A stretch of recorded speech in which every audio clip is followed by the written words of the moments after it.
Now, one of the things, Antoinette, you obviously have a feel for what's happening on the ground in Belize.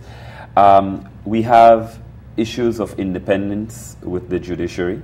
We also have low conviction rates. We have so many challenges with just the judiciary and the confidence that the public has. How will this program aim to address some of those issues, and what are the hot button issues that you see definitely need a quick solution? Yes, I absolutely agree with you that there are a great many problems on the ground. In fact, that is what attracted me to become involved in this initiative. Did it make you run? Well, I haven't run yet. As you both know, I've been involved in the criminal justice system primarily from the defense point of view. I've been a criminal defense lawyer as well as a human rights lawyer for many years. But recently, I've had the opportunity to prosecute several cases. One, most people know, the money laundering case, but also some other cases through the DPP's office, and it has opened my eyes tremendously, no pun intended, to the very, very serious problems that the prosecution and the police have going up against criminals who often, not all, but who often really are greatly resourced, have much more resources than the law enforcement agencies. I can't say that the initiative in 2 years is going to solve all our problems, obviously, but as Mike said, it's a first step, or it's one step among many steps that are being taken. So I see the American Bar Association Rule of Law Initiative as contributing, and it's something that I always personally hope to do, to contribute to the effort, to move it forward, even if it is a small step. Part of what we will be doing, as well as the computerized case tracking system, is we'll be doing training. And of course, training is something that has happened before and will continue to happen. But we hope to do the training of police and of the prosecution and even the judiciary in a more sustained type of way, and hopefully a more practical way. For example, one of the persons that we interviewed said that they needed training in ballistics. I mean, there's some very practical things that the police need and that the prosecutors need that just haven't been addressed. And so we hope to do those type of things. Now, Mike, in terms of the program and how you see it in moving forward, is there any component that will address the wider community in being able to sensitize them on what transnational crimes are? We have PSAs, for example, in Belize, explaining what is human trafficking, and for the victims themselves to understand that they are being trafficked, because sometimes they don't know. And we've seen a rise in trafficking or human smuggling for sexual exploitation of children and adults. And there's a need for the wider community to understand these as well. Is there a part of the program or a part of the initiative that will eventually move in that direction, or are you focusing specifically in the areas that you are right now? Well, I think public awareness campaigns are important, quite honestly. It is good for the general public to better understand these issues so that they can understand the complexities that law enforcement confront. Our focus, because we provide technical legal assistance, our general focus will be working with the institutions, but I think public outreach will be important. Hopefully Antoinette can come on Open Your Eyes fairly often, for example, and talk about the program. But she mentioned the trainings that we'll be conducting, and an experience that we've had in other countries has been actually including members of the media and academia in the training so that they can in turn disseminate the lessons learned to the general public and to students elsewhere.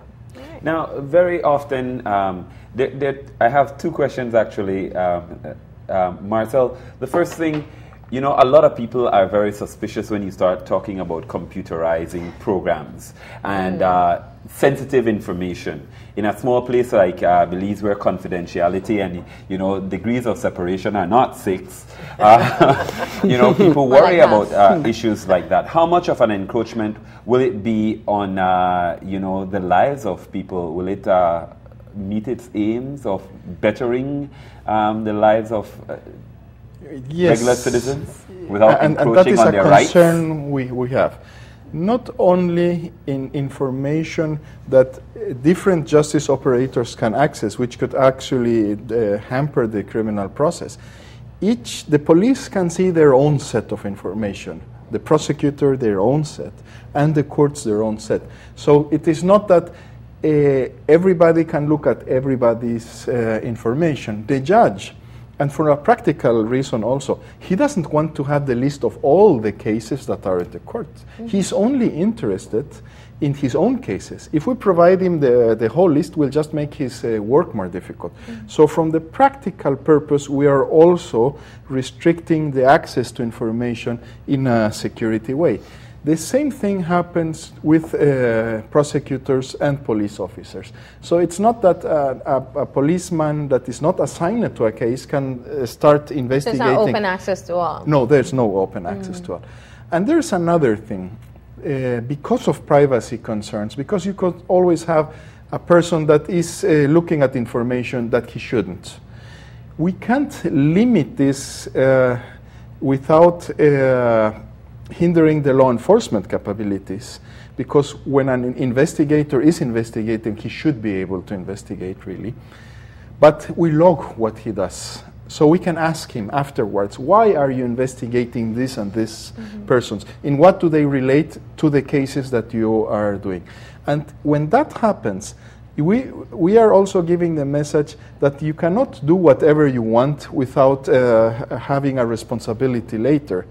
So that's the way we effectively restrict this, and we contribute to the capacity to investigate crimes. Now, Mike, I think this question, you have the CSI phenomenon that could be a double-edged sword in a lot of cases as people start thinking about the ways to combat crime. Will like a computerized system include people who are not in the criminal activity, where you can actually do a legitimate sourcing of, fingerprints, etc., do a thorough investigation? And how current will the technology be to actually make a marked difference in what we do, instead of just the dusting and everything else, the antiquated methodologies that don't work against all in all cases? Well, as a former defense attorney, I love the CSI syndrome, because juries and judges do tend to demand and expect more of technology and the resources that law enforcement have. They are skeptical, and increasingly they ask questions: why wasn't DNA sampled in this case? Why wasn't blood collected? And so on. And those are legitimate questions. But I also recognize that those are for the highly sophisticated cases. For most cases, your theft of a cell phone, your sort of garden variety cases, you fortunately don't need necessarily that level of technology. The great thing about I-4 is that it serves all cases. It serves all purposes for all cases, for the most mundane case to the most sophisticated case, because it really is a central clearinghouse for all kinds of information, everything from the date of the arrest to the date of final disposition and everything in between, including evidence, as you suggest. As I understand, for example, I-4 will have access to fingerprints. It has that capacity, so that not only do you have the defendant's name, address, and so on, but you actually have his or her fingerprints on file, which can instantly be sent to anybody that requires it. So it really, it's taking technology and making it available for the CSI effect, as you say, but also for the simplest purposes. Now, Antoinette, my final question for you, as the sheriff for this, what do you hope, in terms of the objectives that will be met through this program in 2 years, that are realistic, that are doable, and that will have maximum impact? Well, the most obvious thing at the outset is we hope that the computerized case tracking system will be effective. We'll get on board. Actually, it's being installed as we speak, but will be used and will show an impact within less than a year. That's what we've been told is the possibility. And that we hope with that, and with some other parts of the program being put in place, that there'll be a greater confidence. That's what I'm hoping, at least, that there will be greater public confidence in the criminal justice system. I mean, we're at an all-time low. We all know that. And even if it's a small step in building the confidence, I'm hoping that will happen. I also am very hopeful that the various components of the justice sector will be able to work closer with each other, because that, of course, has held us back. That's been a problem, and we know that there have been difficulties within the Department of Police, but also between the police and the prosecution.